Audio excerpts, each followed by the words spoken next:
Hello दोस्तों, कैसे हो आप सभी। मैं विक्रम और आप सभी का स्वागत करता हूं। जैसा कि दोस्तों रोज रात 8 बजे मेरे साथ साइंस के सीखने के सिलसिले में आप रोज रात 8 बजे मेरे साथ जुड़ते होंगे, तो हमने 19 क्लासों को ऐसे ही छोटे छोटे वीडियोस के माध्यम से पूरा किया है।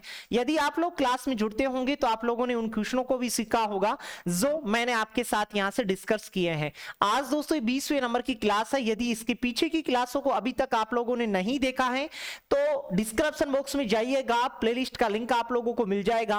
वहां से जितने भी हमने तमाम क्लासों को पूरा किया है उन सभी क्लासों को आप 1 बाय 1 करके वहां से देखते आइएगा। और ये क्वेश्चंस आगामी एग्जाम्स के लिए बहुत ही इंपॉर्टेंट रहने वाले हैं और जिस भी एग्जाम की आप लोग प्रिपरेशन कर रहे होंगे वहां ये क्वेश्चंस आप लोगों को पूछे जा सकते हैं। और ऐसे ही छोटे छोटे वीडियोस के माध्यम में आगामी आने वाले दिनों में भी मैं आपको इसी प्रकार साइंस से संबंधित कंटेंट को हम लोग यहां से दोनों मिलकर सीखने वाले हैं। जैसा कि दोस्तों यहां से आज हम क्वेश्चन नंबर डिस्कस करेंगे। 191 नंबर के क्वेश्चन से हम लोग पढ़ना शुरू करेंगे। इसके पिछले क्वेश्चनों को आप लोगों ने देखा ही होगा। और दोस्तों इसकी पीडीएफ आप लोगों को कहां से मिलेगी? इसकी पीडीएफ आप टेलीग्राम चैनल से ले सकते हैं या फिर आप लोग लांबा सर ऐप को डाउनलोड करें प्ले स्टोर से।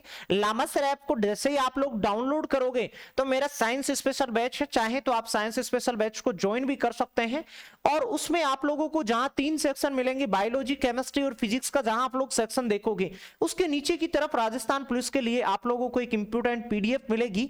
वो पीडीएफ इन्हीं क्वेश्चनों की होगी जिन क्वेश्चनों को हमने यहां से डिस्कस करना यहां से शुरुआत किया था और आज यहां हम डिस्कस कर रहे हैं।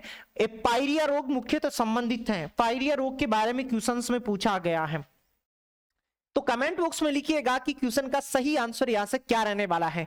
पायरिया रोग, ऐसी छोटी सी बात आप लोगों को राजस्थान पुलिस के पेपर में ही पूछी गई है कि पायरिया रोग संबंधित किससे होता है। दोस्तों पायरिया रोग प्रभावित करता है किसको? दांतों से जुड़ा हुआ होता है। हमारे जो दांत जो होते हैं इन दांतों को नुकसान पहुंचाता है कौन? पायरिया रोग। या पायरिया रोग का संबंध होता है किससे? दांतों से होता है। इसी के साथ दोस्तों आपको बात बता दूं किसकी? पित्ताशय की। पित्ताशय जो होता है इसमें पीतरस संग्रहित रहता है। क्या रहता है? पीतरस पाया जाता है। क्या पाया जाता है मेरे दोस्त? पीतरस पाया जाता है। पीतरस पाया जाता है।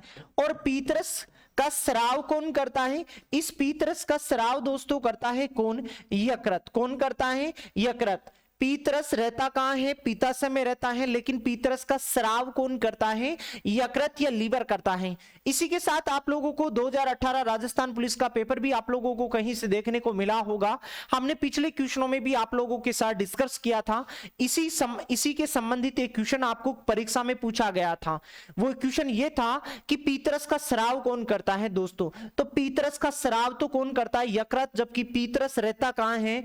पित्ताशय में रहता है। जबकि पीतरस का कार्य होता है भोजन के अम्लीय माध्यम को क्षारीय माध्यम में बदलने का कार्य करता है। बाकी आप जानते ही आमाशय को भोजन का अस्थायी भंडार भी कहा जाता है, क्योंकि सबसे लंबे समय तक भोजन इसी आमाशय में पड़ा रहता है, जिससे कि इसमें एंजाइम अच्छी तरीके से मिक्स हो सके। बाकी ऑप्शंस के बारे में भी आप लोग जान चुके हैं। तो इस क्वेश्चन का दोस्तों यहां से हमारा प्यारा सा जवाब होता क्या? बी ऑप्शन हमारा यहां से सही जवाब होता। चलिए दोस्तों आपको अगले क्वेश्चन की तरफ लेकर चलता हूं।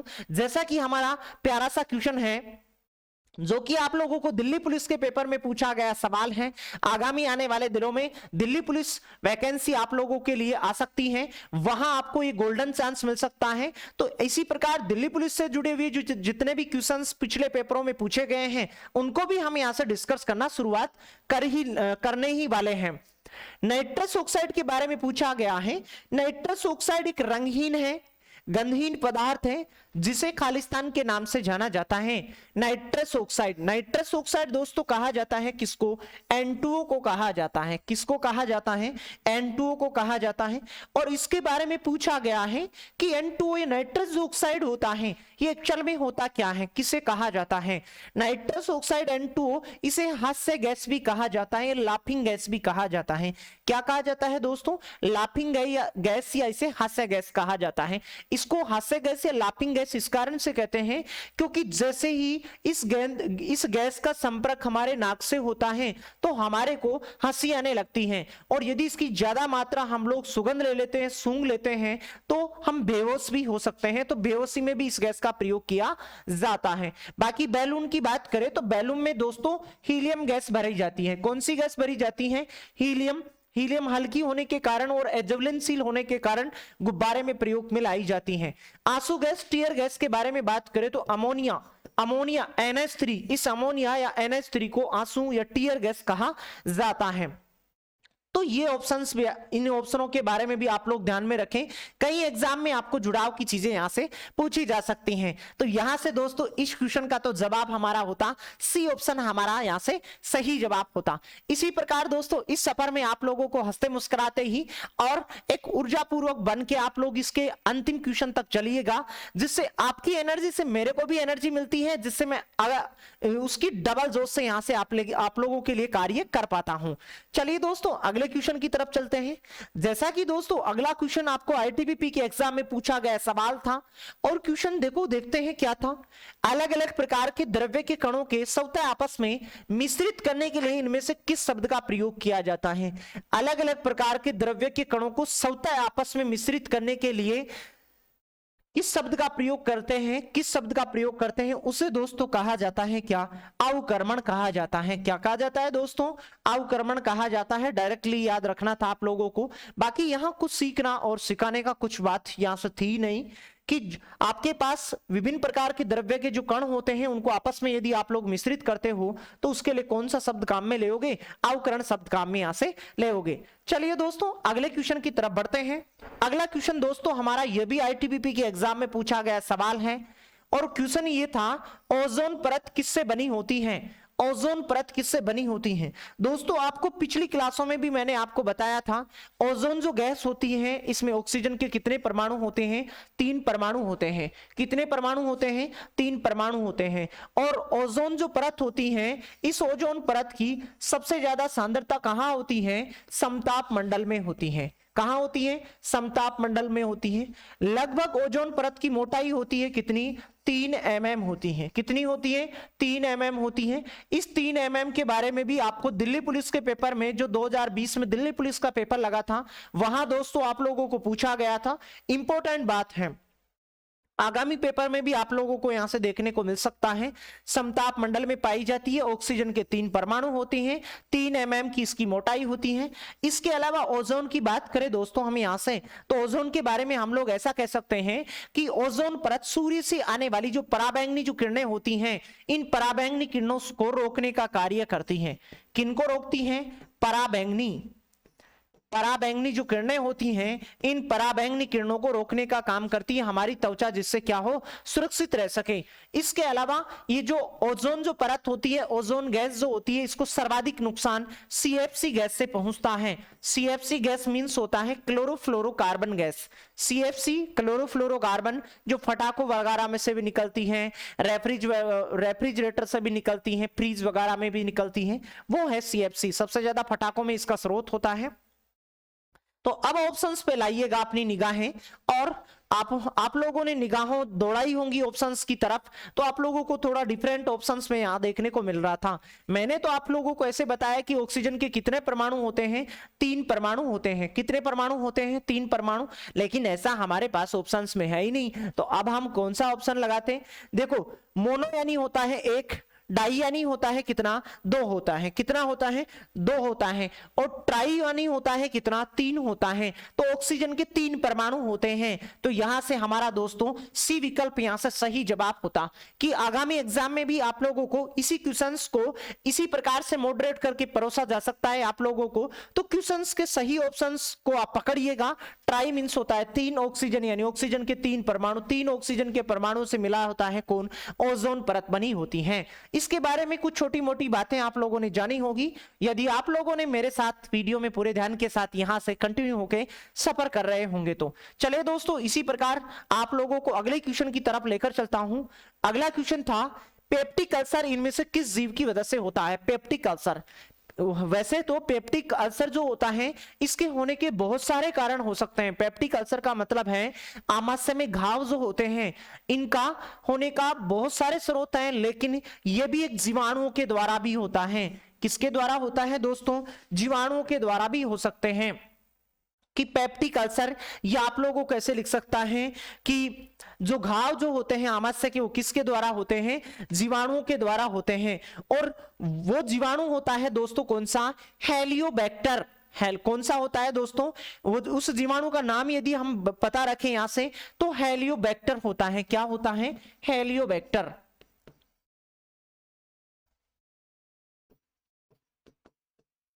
हेलियोबैक्टर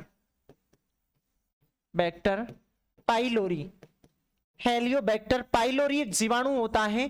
यह जीवाणु हमारे आमाशय में घाव उत्पन्न कर सकता है। तो इस क्वेश्चन का आप लोग जवाब बताते जीवाणु, और यदि आगामी एग्जाम में उस जीवाणु का नाम यदि आप लोगों को पूछा जा सकता है तो वो भी बताइएगा। क्या होता है? हेलियोबैक्टर पाइलोरी होता है, जिसके द्वारा हमारे आमाशय में घाव उत्पन्न हो सकते हैं। वैसे आमाशय में घाव अनेक विभिन्न प्रकार के कारण हो सकते हैं, जैसे HCl का ज्यादा स्राव होना, ये गुटखा वगैरह खाते हैं उनमें इस प्रकार की अक्सर शिकायतें ज्यादा देखने को मिलती हैं। तो क्वेश्चन का सही जवाब आप लोग समझ ही पाए हैं। नेक्स्ट अगले क्वेश्चन की तरफ बढ़ते हैं। हमारा अगला क्वेश्चन था दोस्तों, डीएनए फिंगरप्रिंट की तकनीकी किसके द्वारा विकसित की गई थी? डीएनए फिंगरप्रिंट की तकनीकी किसके द्वारा विकसित की गई थी? यह मॉडरेट क्वेश्चन है, नया क्वेश्चन है दोस्तों, आगामी एग्जाम में भी आप लोगों को पूछा जा सकता है। यह राजस्थान पुलिस SI के पेपर में पूछा गया सवाल है कि डीएनए फिंगरप्रिंट की तकनीकी किसके द्वारा विकसित की गई थी? उन वैज्ञानिकों के नाम के बारे में बताना था हम लोगों को। तो दोस्तों वैज्ञानिक कौन सा था? अलेक्स जेफरी था, और उसके कुछ सहयोगियों ने मिलकर इस तकनीकी की खोज की थी। तो ए विकल्प हमारा यहां से दोस्तों सही जवाब होता। अलेक्स जेफरी ने डीएनए फिंगरप्रिंट तकनीकी जो थी उसकी खोज की थी। ए विकल्प हमारा यहां से सही होता। नेक्स्ट अगला जो क्वेश्चन है वो ये है, ये भी दोस्तों राजस्थान पुलिस के SI के पेपर में पूछा गया सवाल है, और क्वेश्चन में पूछा गया है निम्न में से कौन सा हिमरक्षी की तरह उपयोग में नहीं आता है? ऐसे दिए गए ऑप्शंस में चुनाव करना था दोस्तों कि हिमरक्षी की तरह को किसका हम लोग उपयोग नहीं कर सकते हैं। तो बताइएगा, ऑप्शंस में लिखिएगा दोस्तों, कमेंट बॉक्स में आप करिएगा कि कौन सा ऑप्शन यहां से दोस्तों सही होने वाला है। और दोस्तों यदि आप लोगों को सेशन पसंद आ रहा हो तो सेशन को आप लाइक शेयर करना बिल्कुल भी ना भूलिएगा। और दोस्तों हमारे चैनल को आप सब्सक्राइब भी कीजिएगा, इसके बेल आइकन को भी प्रेस कीजिएगा, जिससे मेरे आगामी आने वाले जो वीडियोस हैं उनका नोटिफिकेशन आप तक सबसे पहले पहुंच सके। जैसे कि ऑप्शंस में हमारे पास था सोडियम हाइपोक्लोराइड। सोडियम हाइपोक्लोराइड जो विलयन होता है इसका प्रयोग हम कभी भी हिमरक्षी के रूप में नहीं करते हैं। बाकी ग्लिसरॉल हो गया, DMSO हो गया, सुक्रोज हो गया, इनका हम हिमरक्षी की तरह प्रयोग में ला सकते हैं, लेकिन सोडियम हाइपोक्लोराइड का प्रयोग कभी भी हम हिमरक्षी की तरह इसका प्रयोग नहीं करते हैं। यह राजस्थान SI के पेपर में पूछा गया सवाल था, जवाब आप लोग बता ही सकते हैं, आगामी एग्जाम में भी आप लोगों को देखने को मिल सकता है। और दोस्तों आपको बता दूं, यदि आप लोग ये मेरा साइंस स्पेशल बैच यदि आप लोग ज्वाइन करना चाहते हैं, आज ही प्ले स्टोर से डाउनलोड करें लांबासर ऐप। आज आप प्ले स्टोर से डाउनलोड करें लांबासर ऐप। जैसे ही आप लांबासर ऐप को डाउनलोड कर लेते हैं और उसको अपने मोबाइल नंबर से रजिस्ट्रेशन कर लेते हैं, रजिस्ट्रेशन करने के बाद आप लोग इसके जो स्टोर होगा यहां सबसे बीच में होगा, या विभिन्न प्रकार के ऑप्शंस आप लोगों को देखने को मिलेंगे। यहां बीच में आप लोगों को स्टोर लिखा हुआ मिलेगा। जैसे ही आप इस स्टोर पर जाते हो तो विभिन्न प्रकार के बैचों की आप लोगों को लिस्ट मिल जाएगी। उसमें मेरा एक साइंस स्पेशल बैच है, उसको आप चाहें तो ज्वाइन हो सकते हैं। उसमें बहुत सारे स्टूडेंट पहले से एनरोलमेंट है, आप भी हो सकते हैं। नाम मात्र का शुल्क आप लोगों को देना पड़ेगा, और उसमें हर एक टॉपिक की आपको प्रैक्टिस के लिए PDF भी अवेलेबल करवाई गई है। नेक्स्ट अगले क्वेश्चन को पढ़ते हैं। अगला क्वेश्चन दोस्तों ये भी राजस्थान पुलिस के पेपर में, राजस्थान SI के पेपर में पूछा गया सवाल है कि पहाड़ पर चढ़ता हुआ व्यक्ति आगे की ओर झुक जाता है, जब कोई व्यक्ति पहाड़ पर चढ़ता है तो वो थोड़ा आगे की ओर झुककर चलता है। इसका रीजन पूछा गया है कि वो क्यों आगे की ओर झुककर चलता है। दोस्तों वो अपने स्थायित्व को बढ़ाने के लिए ऐसा करता है, अपने स्थायित्व को बढ़ाने के लिए दोस्तों वो आगे की तरफ झुकता है, जिससे कि उनका स्थायित्व बना रहे। तो यहां से सही विकल्प बताते हैं तो सी हमारा यहां से सही जवाब होता। राइट आंसर क्या होता दोस्तों? सी होता। नेक्स्ट कुछ एक आध क्वेश्चन और बचे हैं दोस्तों, उनको हम पूरा करके यहां से सेशन को खत्म करने ही वाले हैं। जैसे कि अगला क्वेश्चन था, किस खनिज से सीमेंट, चादरें, टाइलें, फिटर्स, बॉयलर्स तथा अन्य ताप निरोधक वस्तुओं का निर्माण किया जाता है? उसके बारे में बताना था हमारे को, जिसके द्वारा टाइलें वगैरह बनाई जाती हैं या ताप निरोधक वस्तुओं को बनाने के लिए जिसका हम प्रयोग करते हैं, उसके बारे में बताना था। तो बताइएगा दोस्तों, लिखिएगा आप कमेंट बॉक्स में, लिखिएगा कि क्वेश्चन का सही आंसर यहां से क्या होने वाला है। तो दोस्तों इस क्वेश्चन का सही आंसर होगा क्या? एबेस्टोस होगा। क्या होगा?